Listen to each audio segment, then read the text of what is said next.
Jail वापस जाते जाते रह गए संजय दत्त। महाराष्ट्र के गृह राज्य मंत्री राम शिंदे ने कहा, छुट्टी बढ़ाए जाने पर फैसला आने तक बाहर रह सकते हैं संजय दत्त। संजय दत्त वापस मुंबई पहुंचे। दोपहर को चार्टर फ्लाइट लेकर पहुंचे थे सरेंडर करने के लिए। संजय ने 14 दिन के फरलों के 2 हफ्ते एक्सटेंशन की अपील की थी, जिस पर फैसला अब तक नहीं आया है। 24 दिसंबर को जेल से मिली थी छुट्टी। 29 दिसंबर को छुट्टियां बढ़ाने की अर्जी डाली थी। 1993 बम धमाके मामले में आर्म्स एक्ट के तहत दोषी पाए जाने के बाद दत्त 42 महीनों की सजा काट रहे हैं।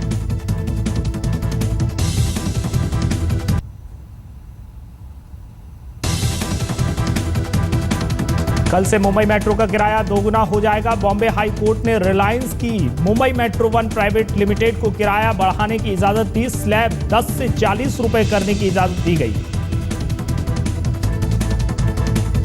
टिकटों के दाम पर फडणवीस ने कहा, जनता के साथ है सरकार, हाईकोर्ट के फैसले को दे सकती है चुनौती। टोल नाकों पर केंद्र जल्द बनाएगा नई पॉलिसी, जिससे 2 से 3 महीनों में महाराष्ट्र की जनता को मिलेगा फायदा।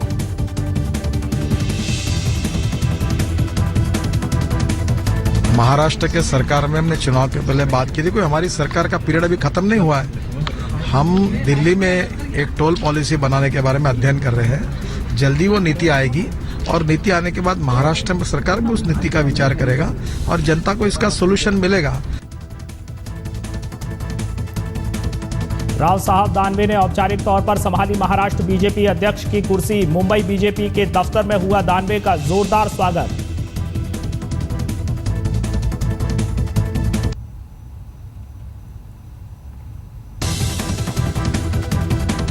एक व्यक्ति एक पद की नीति के तहत दानवे को छोड़ना होगा मंत्री पद। महाराष्ट्र में उपभोक्ता मामलों के मंत्री हैं दानवे।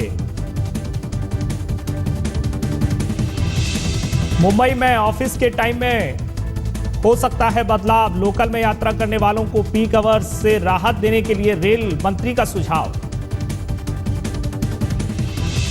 यदि आप थोड़ा सा टाइमिंग चेंज करते, 2-2 घंटा, 1-1 घंटा, 1.5 घंटा स्टैगर करते हैं, थोड़े से आगे लाते, तो ऑटोमेटिकली जो पीक है वो कम हो जाएगा।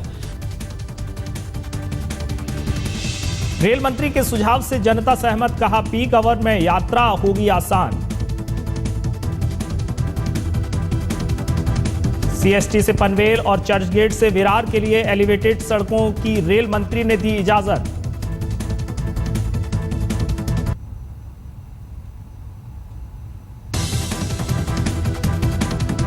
एनसीपी ने उद्धव ठाकरे की फोटो प्रदर्शनी की उड़ाई खिल्ली। सुनील तटकरे ने कहा, सरकार में होते हुए किसानों के लिए कुछ नहीं कर पा रहे हैं, इसलिए लगाई प्रदर्शनी। जहांगीर आर्ट गैलरी में चल रही उद्धव की फोटो प्रदर्शनी। 70 तस्वीरों की बिक्री की राशि किसानों की मदद के लिए दी जाएगी।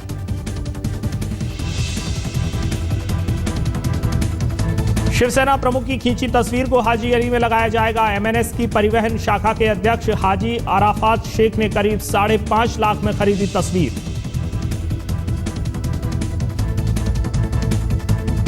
मुंबई पुलिस के हाथ चढ़ा सोने की चोरी करने वाला एक शख्स। पुलिस ने चोर के पास से बरामद किया सोने को पिघलाने वाली मशीन। 1.5 करोड़ से ज्यादा रकम की सोना चुराने का आरोप। पुणे के वर्जे मालवाड़ी इलाके में एक युवक का कत्ल। सीसीटीवी में कैद हुई वारदात।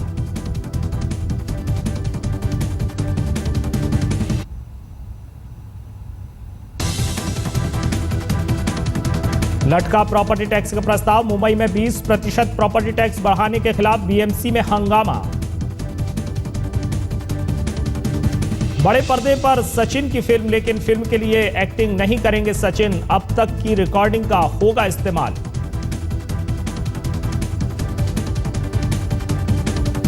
But we've been following him for the past 18-20 months, so we've collected interesting footages and we want to recreate a few stuff which we'll shoot like a film of the stories that he's told us out of the footages we don't have. So we don't have those footages, we will recreate that like a film. UP में बॉलीवुड की धूम, सैफई महोत्सव में शामिल फिल्मी सितारे।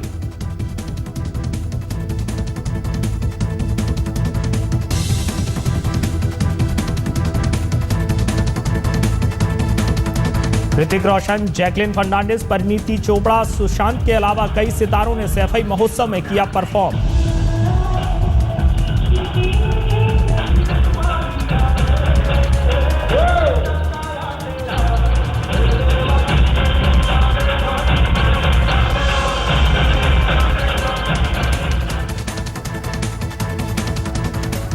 और एक बड़ी खबर आ रही है पुणे से। पुणे में एक शख्स के कत्ल का सीसीटीवी फुटेज सामने आया है।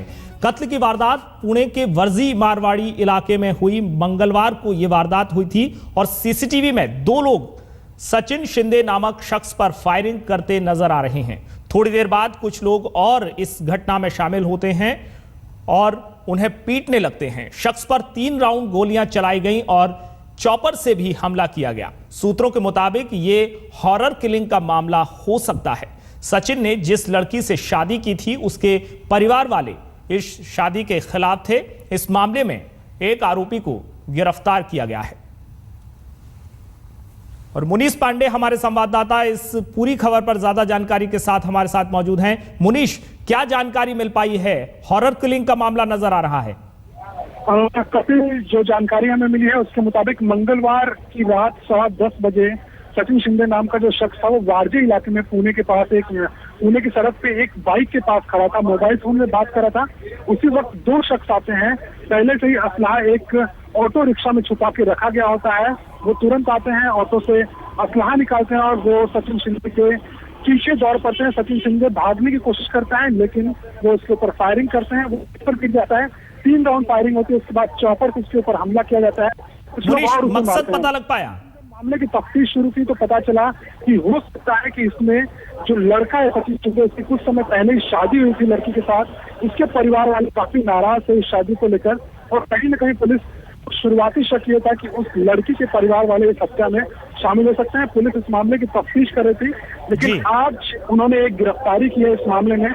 कहीं न कहीं अगले कुछ घंटों में उसकी पूछताछ से साफ हो जाएगा कि आखिरकार इस हत्या के पीछे कौन था। जी मुनीष, बहुत बहुत शुक्रिया आपका इस तमाम जानकारी के लिए। तो हॉरर किलिंग का ये मामला हो सकता है।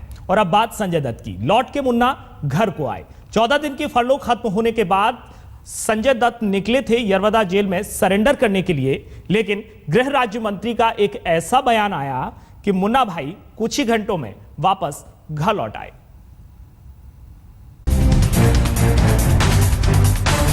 जेल की दहलीज तक पहुंचकर भी सलाखों के पीछे जाने से फिलहाल संजय दत्त को राहत मिल गई है। मुन्ना भाई पुणे से वापस मुंबई लौट आए। मुन्ना भाई के फरलो की एक्सटेंशन पर कोई फैसला न आने के बावजूद वो सरेंडर करने के लिए दोपहर अपने घर से निकल पड़े। 27 तारीख को ओके, क्योंकि वो प्रोसेस में है तो अभी तक वो एक्सटेंशन हुआ नहीं, तो इसलिए सरेंडर होना। एंजॉय किया सब परिवार के साथ? बिल्कुल। बाबा कितना मिस करेंगे अपने बच्चों को? बहुत। चार्टर फ्लाइट लेकर करीब 3 बजे तक संजय पुणे पहुंच भी गए, लेकिन करीब 3:30 बजे यरवड़ा से करीब 1 किलोमीटर पहले उनकी गाड़ी रुक गई। 10 मिनट तक उनकी गाड़ी वहीं रुकी रही। इसी बीच आया गृह राज्य मंत्री राम शिंदे का वो बयान जिसने मानो उनकी मुश्किलें दूर कर दी। उन्होंने 29 तारीख को फिर मेरी मेडिकल ग्राउंड पे उन्होंने फिर एक बार फरलो मांगी है। 31 दिसंबर को पुलिस कमिश्नर मुंबई उनको रिपोर्ट भेजने के लिए जेलर ने बोला है। कल तक वो रिपोर्ट मिला नहीं है, लेकिन जब तक वो फरलो मांगता है कोई डिसीजन होता नहीं है, डिसीजन पेंडिंग होता है, तो उनका जेल में जाना तय है नहीं। वो जब तक डिसीजन नहीं होता तो उनके ऊपर कोई कार्रवाई नहीं होगी। जाहिर है संजय दत्त को भी इसकी खबर मिल गई। बस फिर क्या था, यरवड़ा जेल को पार करते हुए उनकी गाड़ी वहां से आगे निकल गई। संजय दत्त के साथ 2 गाड़ियां थी जो पुणे के आरटीओ दफ्तर के बाहर रुकी। करीब आधे घंटे के इंतजार के बाद 2 और गाड़ियां उनके साथ जुड़ गयी। इसके बाद दत्त का कार कुछ देर के लिए होलकर बीच पर रुका और फिर 20 मिनट तक पुणे के भोसले नगर में रुकने के बाद चारों गाड़ियां तेज रफ्तार से निकल गईं।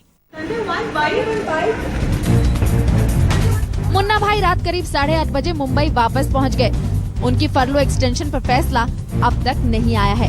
कहा जा रहा है कि शुक्रवार को मुन्ना भाई एक बार फिर सरेंडर के लिए यरवड़ा जेल जा सकते हैं, जहां वो 1993 बम धमाकों में आर्म्स एक्ट के तहत दोषी पाए जाने के बाद सजा काट रहे हैं। आज तक ब्यूरो।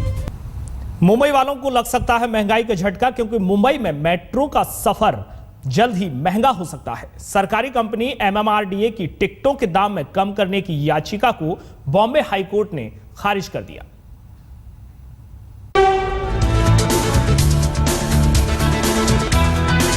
मुंबई मेट्रो की यात्रा होगी महंगी। MMRDA और रिलायंस इंफ्रा की 60 घाट से चलने वाली मेट्रो की टिकट के दाम जल्द बढ़ाए जा सकते हैं, यानी यात्रियों की जेब पर बढ़ सकता है बोझ। Someone always wins and someone always loses a matter. That's not something new in a case. यानी वो चाहे तो कल से जो उनकी मांग थी 10, 20, 30 और 40 रुपए Yes, उस स्टेप वाइज बढ़ा सकते हैं। Yes. MMRDA चाहता था कि मेट्रो के जो टिकट 10, 15 और 20 रुपए में बेचे जा रहे हैं वो 9, 11 और 13 रुपए के होने चाहिए, लेकिन रिलायंस कंपनी दाम कम करने को तैयार नहीं थी। टिकटों को लेकर दोनों कंपनियों में चल रही खींचतान कोर्ट तक जा पहुंची, लेकिन बॉम्बे हाईकोर्ट ने MMRDA की याचिका को खारिज कर दिया। हालांकि सरकार इस मामले में कानूनी लढाई आगे भी ले जाना चाहती है। मेट्रोच्या संदर्भात जे काही उच्च न्यायालयाचे आदेश आलेले आहेत त्याचा आम्ही पूर्ण अभ्यास करू। राज्य सरकारने काय बाजू मांडली होती ती योग्य प्रकारे मांडली होती की नाही हे सगळं आम्ही तपासून बघू आणि त्यासोबत आम्ही जनतेच्या बाजूने आहोत, त्यामुळे आवश्यकता असेल तर त्यात अपील देखील राज्य सरकार करेल। साल 2007 में MMRDA और रिलायंस इंफ्रा के बीच मेट्रो का किराया 9, 11 और 13 रुपए रखे जाने का करार हुआ था। इस करारनामे में ये तक लिखा गया था कि किराया 2044 तक बढ़ाया नहीं जा सकता, लेकिन रिलायंस ने टिकट की कम बिक्री का हवाला देते हुए इसे बढ़ा दिया। रिलायंस के मुताबिक टिकटों की बिक्री अंदाजे से 30% कम रही और इसी वजह से कंपनी को प्रतिदिन 80 लाख का जबरदस्त घाटा सहना पड़ रहा है। घाटा कम करने के लिए रिलायंस तो टिकटों के दाम 10 से 40 करना चाहती थी। बॉम्बे हाईकोर्ट के लाख फटकार के बावजूद केंद्र सरकार ने अब तक मेट्रो का किराया तय करने वाली कमेटी का गठन नहीं किया है। दरअसल ये कमेटी ही तय कर सकती है कि मेट्रो का सही किराया क्या होगा। अब केंद्र सरकार कह रही है कि इस कमेटी का गठन 2 हफ्तों में हो जाएगा। कमलेश सुतार के साथ विद्या, मुंबई आज तक। मुंबई पुलिस के हत्थे चढ़ा है एक ज्वेल थीफ, जो दुकानों से गहने चुराने के बाद उसे पिघलाकर बाजार में बेच देता था। इस अयाश चोर ने 1.5 करोड़ से ज्यादा की रकम का सोना चुराकर उसे बार में लड़कियों पर उड़ा दिया।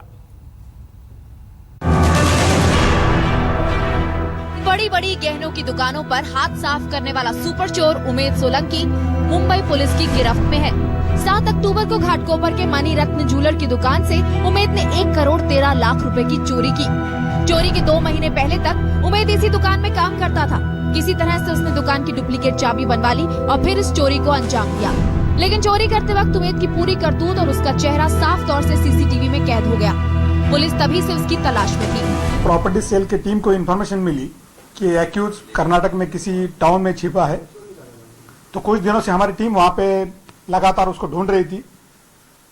तो वहां पे हमने ट्रैप लगा के उसको हमने ताबे में लिया है। उससे 1 किलो 143 ग्राम सोना हमने उससे रिकवर किया है। चोरी किया हुआ सोना बेचने में कोई दिक्कत न आए, इसलिए उमेद ने बाकायदा सोना पिघलाने वाली ये मशीन खरीदी थी, जो ज्वेलरी के कारखानों के अलावा शायद ही कहीं देखने को मिले।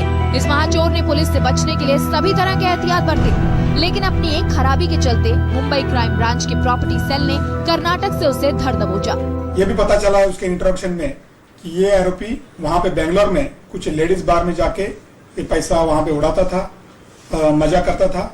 उसके बारे में हम तहकीकात कर रहे हैं, उसका इन्वेस्टिगेशन हम कर रहे हैं। उमेद के खिलाफ अलग अलग पुलिस स्टेशंस में आधा दर्जन से ज्यादा मामले दर्ज हैं। साल 2011 में NRI पुलिस स्टेशन में उमेद के खिलाफ रेप का मामला भी दर्ज किया गया था।